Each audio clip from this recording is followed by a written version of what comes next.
என்றால் இது நிகழ்ச்சி தொடங்குகிறது.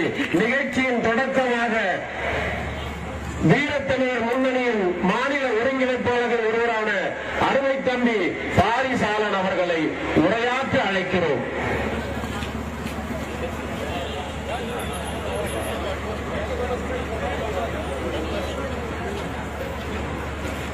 மாயம் திருவிழா செஞ்சிக்கோட்டை மீட்பு போர் என்கின்ற இந்த வரலாற்று கூட்டத்திற்கு வருகை தந்திருக்கிற தமிழ் உறவர்களுக்கு வணக்கம். இந்த நிகழ்வு ஒரு வித்தியாசமான ஒரு நிகழ்வு. என்னடா இவ்வளவு ஆண்டு காலமா இந்த மண்ணை சார்ந்த மக்களே இது தேசிங்க ராஜா கட்டிய கோட்டை அப்படிங்கிற ஒரு வரலாறை தான் நம்ம படிச்சு வந்தோம். திடீர்னு என்ன இது ஒரு கோனேரிக்கோன் என்கிற ஒரு கோனார் வம்சத்து தமிழர் கட்டிய கோட்டை என்று கதை சொல்கிறார்கள் அப்படின்னு நீங்க யோசிக்கலாம். மக்களே, ஒரு வரலாறு அறியாத இனம் என்றுமே வரலாறு படைக்க முடியாது. தன்னுடைய வரலாறை அந்த இனம் தான் எழுத வேண்டும் என்பதற்கு இந்த செஞ்சிக்கோட்டை தவிர ஒரு மாபெரும் சான்றும் இருக்க முடியாது. நமது வரலாறை நாம் எழுதாததால் அந்த வரலாறை எழுதியவர்கள் நமது வரலாறை களவாண்டார்கள். இதுதான் இந்த கோனேரிக்கோன் கட்டி இந்த கோட்டை செஞ்சிக்கோட்டை இன்னைக்கு தேசிங்க ராஜா கோட்டைங்கிற அளவுக்கு இந்த மண்ணை சார்ந்த மக்களே நம்பும் அளவுக்கு வரலாறு திரிக்கப்பட்டிருக்கு. நாங்க எங்களுக்கே இந்த விஷயம் கிட்டத்தட்ட ஒரு 2-3 மாதங்களுக்கு முன்னாடி தான் தெரிஞ்சது. நாங்க எதிர்ச்சியா இந்த கோட்டையை சுற்றி பார்க்கறதுக்கு வந்தோம். இந்த கோட்டையில் இருக்கக்கூடிய ஒரு கல்வெட்டு சொல்கிறது, இந்த கோட்டை ஆனந்த கோன் என்பவரால் 11ஆம் நூற்றாண்டில் கட்டப்பட்ட ஒரு கோட்டை. அதற்கு அடுத்து அவரது மகன் கிருஷ்ண கோனார் இந்த கோட்டையை இன்னும் கொஞ்சம் பெரிதுபடுத்துகிறார். அதற்கு பின்பு இந்த கோட்டையை முழுமையாக கட்டி முடிப்பவர் கோனேரிக்கோன். இந்த கோனேரிக்கோன் காலகட்டத்தில் தான் இந்த கோட்டை முழுமையாக கட்டி முடிக்கப்படுகிறது. அப்படி இந்த கோட்டையில் என்ன சிறப்பு இருக்கிறது?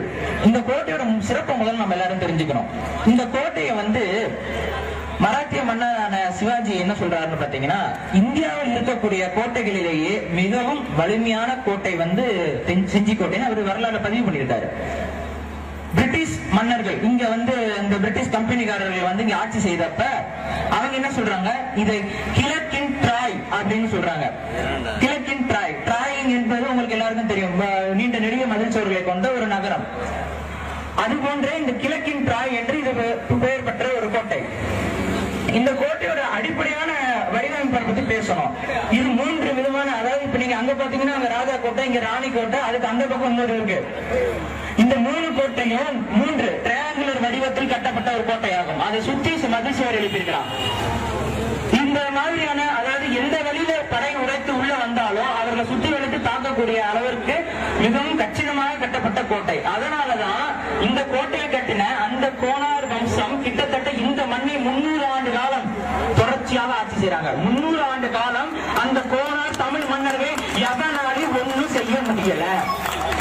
அதற்கு பின்பு படையெடுப்புகள் பல வருகிறது.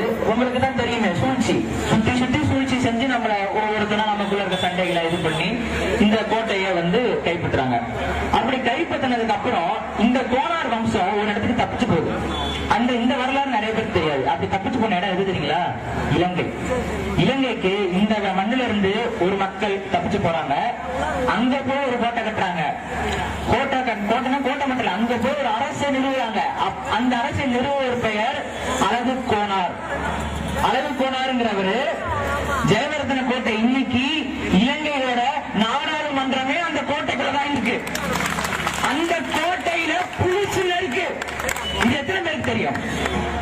நம்மளோட கோட்டைகளை உட்காந்துக்கிட்டு நமது மக்களை கொன்று குமிச்சிருக்கான். நமது கோனார் கட்டிய கோட்டைகளை உட்காந்துக்கிட்டு இந்த சிங்களவன் நம்மள அழிச்சிருக்கான். அந்த கோனார் கோட்டையிலும் புலி இருக்கு. இப்பே பாத்துக்கோங்க நம்ம யாருன்னு. அப்ப இங்க இருந்து போன அந்த கோனார்களை நம்ம மறந்துட்டோம். அவங்களை தமிழர்களை பார்க்கல, அவங்க வெறும் கோனாரா மட்டும்தான் பார்த்தோம். அவங்களை தமிழரா பார்த்திருந்தா இங்க இருக்க யாதவ அரசியல் பேசக்கூடிய அரசியல் கட்சிகள் எனது பாட்டுல அங்க இருக்கான், என் மக்கள் அங்க இருக்கான், அப்படி என் மக்களை அங்க சுத்தி வீழ்த்திட்டான் அப்படின்னு யாருமே சொல்லல. இங்க யாதவ அரசியல் பண்ணிட்டு இருக்காங்க. யாதவர்னா பாருங்க மக்களே, கோனார் என்பதற்கான பொருள் முதல்ல புரிஞ்சுக்கணும். கோன் என்றால் அரசன். கோனார்னா அரசாட்சி முதல் அமைத்தவர். முல்லை நிலத்தில் தான் முதல் மனித நாகரிகத்தில் அரசாட்சி வருது. அரசாட்சியே முதல்ல வகுத்தவன் தமிழன். அவன் கையில செங்கோல் இருந்துச்சு. அப்படி உருவாக்குறவன் தான் இந்த மாயம். இந்த மாயம் தான் முதல்ல அரசாட்சி அமைக்கிறான் இவனுக்கு. அதனாலதான் கோன் என்றாலே அரசன். நீங்க கோயில் கோயில்ங்கிறீங்க, கோன்னா அரசன், அரசனுடைய வீடு தான் கோயில். அந்த இடத்துல தான் நீதி வழங்குச்சு. அங்க இருந்தவன் தான் அரசன். இப்ப அவனை சிலையா வச்சுட்டு அவனை கும்பிட்டு கிடக்குறோம் எல்லாம். அப்ப இந்த வரலாறு நமக்கு தெரியல, மறைச்சிட்டாங்க. இங்க எத்தனையோ அழகுமுத்து கோனார்னு ஒருத்தர் நம்ம விடுதலைக்காக பாடுபட்டார். அவரை மறைத்து விட்டு தெலுங்கு கொள்ளைக்காரனாக இருந்த வீரபாண்டிய கட்டபொம்மனை நமக்கு படம் எடுத்து காமிக்கிறான். படம் எடுத்து எப்படி காமிக்கிறான்? உண்மை, ஒரு மாபெரும் உண்மை. அதாவது அவர் வந்து ஒரு விடுதலை போராட்ட வீரர் கிடையாது, அவர் ஒரு கொள்ளைக்காரர். என்ன நடக்குதுன்னு பாத்தீங்கன்னா, எட்டப்பனுடைய மண்டியில கொள்ளையடிக்கிறான். ஒரு திருமணம் நடக்க போகுது. அந்த அவருடைய திருமணத்திற்கான உணவு தேவைக்காக எட்டப்பனது மண்டியை கொள்ளையடிக்க போலாம். ஆனா எட்டப்ப அந்த மண்டியை முன்னாடியே பிரிட்டிஷார்களுக்கு எழுதி கொடுத்துடுறான். இதை போய் தெரியாம அந்த வீரபாண்டிய கட்டபொம்மன் என்ன பண்றான்? ரெண்டாவது அவன் பேர் வீரபாண்டிய கட்டபொம்மன் கிடையாது. இது வந்து ஒரு வரலாற்று போய். அவன் பேரு கெட்டி பொம்மனு நாயக்கர். அந்த கெட்டி பொம்மனு நாயக்கர் என்ன செய்யறான்? அங்க போய் அந்த எட்டப்பனுடைய மண்டிங்கிறத போய் கொள்ளடிக்க போனா, அந்த எட்டப்பன் மண்டியை கொள்ளடிக்கிறான். ஆனா அது வந்து பிரிட்டிஷார்களோட மண்டியா போயிருது. பிரிட்டிஷார் வச்சான் செக்கு. நீ அவனை துரத்தி பிடிக்கிறான் பிரிட்டிஷ்காரன். உடனே என்ன பண்றாரு? லெட்டர் எழுதுறாரு. லெட்டர் என்ன லெட்டர்? ஐயா தெரியாம கோட்டை திருக்கிட்டப்பையா, என்ன மன்னிச்சிருங்கயா, உங்க காலில் வந்துடுறையா, நீங்க கேட்கறதெல்லாம் கொடுத்துரு லெட்டர் எழுதிருக்கான். அந்த லெட்டர் இன்னைக்கு வரைக்கும் பிரிட்டிஷ் மியூசியத்துல இருக்குப்பா. இன்னைக்கு வரைக்கும் அந்த லெட்டர் நம்ம விடுதலை போராட்ட வீரன் நினைச்சுக்கிட்டு இருக்க வீரபாண்டிய ஃபர்ஸ்ட் அவனுக்கு யாருங்க பாண்டியன் பட்டத்தை கொடுத்தது? முதல்ல அவன் யாரு பாண்டிய? அவன் நாயக்கன்.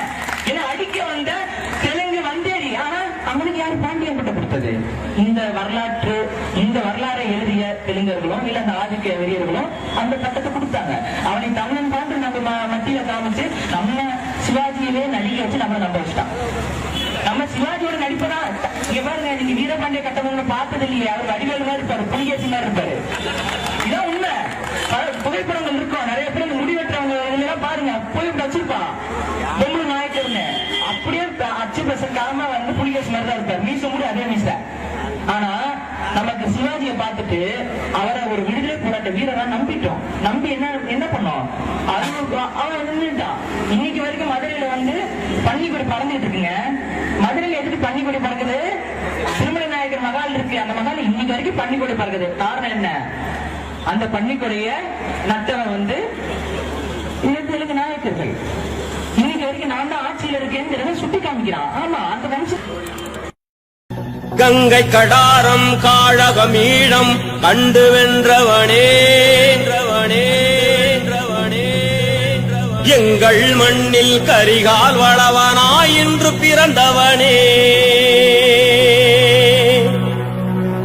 கங்கை கடாரம் காழகம் ஈழம் கண்டு வென்றவனே, எங்கள் மண்ணில் கரிகால் வளவனாய் இன்று பிறந்தவனே.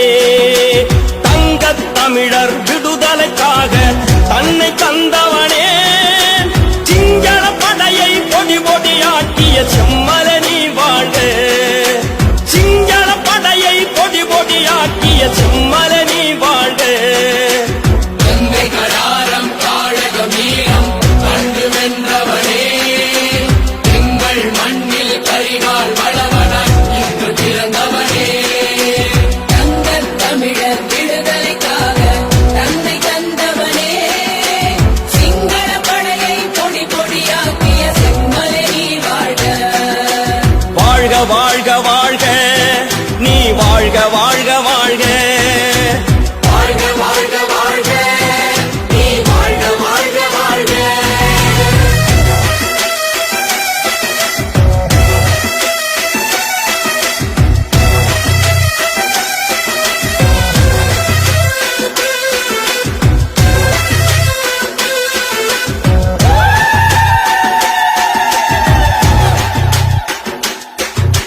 மண்ணும் மொழியும் இனமும் காக்கும் மரபன் நீ என்றோ, மண்ணும் மொழியும் இனமும் காக்கும் மரபணி அன்றோ. பின்னும் மழையை தூவி உன்னை வாட்டும் நாளின்றோ, இன்னும் மழையை தூவி உன்னை வாழ்த்தும் நாளென்றோ. என்னும் செயலை முடிக்கும் அறிவின் ஏற்றம் நீ என்றோ. என்னும் செயலை முடிக்கும் அறிவின்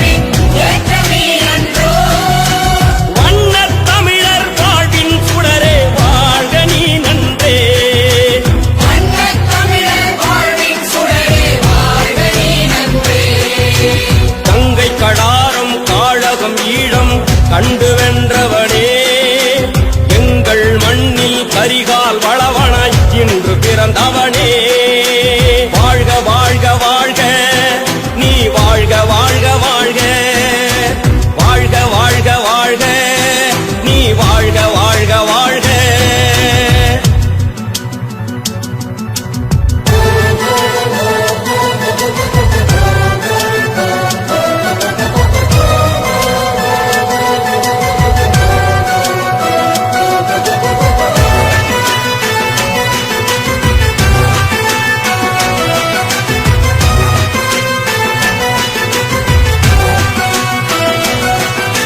மன்னன் பிரபாகரனாய் என்றும் மக்களை ஆள்பவனே